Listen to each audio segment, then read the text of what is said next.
in this topic, what we are looking at now is, while we looked at one extreme, which is the perfectly competitive firm, where they all made the same product. Now we go on the opposite extreme. And we look at the firm that's the only firm making the product. In other words, that it's a monopoly. How that firm prices its products is going to be different because it is the market.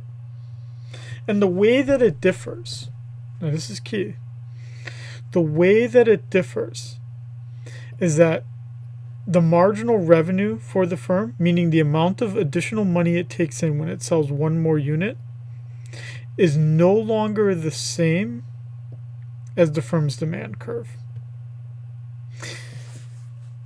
Now you'll see this in these lecture videos here on the side, but let me just try to explain it a little bit more simply before you get into it. If I'm a perfectly competitive firm, like that person selling voltage testers, I can sell as many as I want. And as long as I'm selling them, I can always keep charging $10, $10, $10. And I can sell as much as I want, and I don't alter the price. I don't impact the price in any way. I can just keep selling them. $10, $10, $10. But when I'm a monopoly, if I want to sell more of the product, I now am faced with the fact that to sell more of the product, to get more customers, I have to lower the price. Because that's the only way I can get more customers, is lowering the price. But I'm lowering the price for everyone, which now means that the amount of additional revenue I bring in is less. And what it does is it causes the marginal revenue curve to be steeper than the demand curve.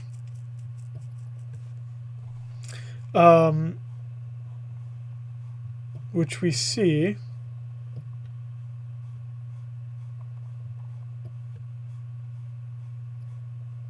sorry, let me just scroll down here. Which we see right here, where we have our demand curve, but a steeper marginal revenue curve. Because of the fact that I'm selling more, but I have to lower the price to everyone. To be able to do that, to be able to sell it, I lower the price to everyone, and in lowering it to everyone, I take in less additional revenue. But I still follow the same rule. Now here's another key point. I still follow the same rule as established in the previous topic. I still have to set marginal revenue equal to marginal cost. Marginal revenue equaling marginal cost. That rule is always followed. If you're considering getting a tattoo for this course, that would be the tattoo I'd consider getting for this course. Marginal revenue equals marginal cost.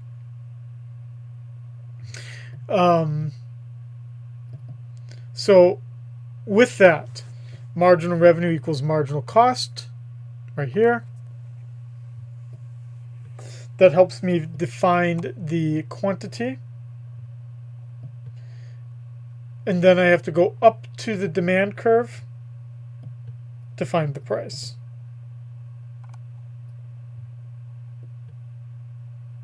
So that's going to help us find the price and the quantity, and it's going to help us understand how monopolies operate. These monopolies will always earn a profit.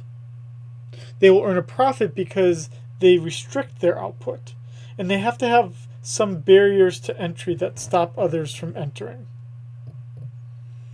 Meaning, one example would be Hawaiian Electric. Hawaiian Electric is authorized by the state to be the electric producer in the state of Hawaii.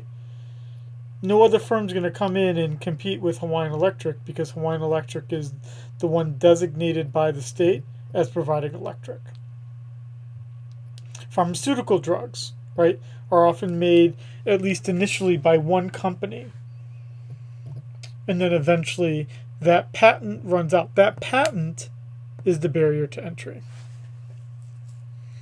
But it helps us understand, again, how monopolies now price their product and decide how much to produce, and how that process is different than a perfectly competitive firm.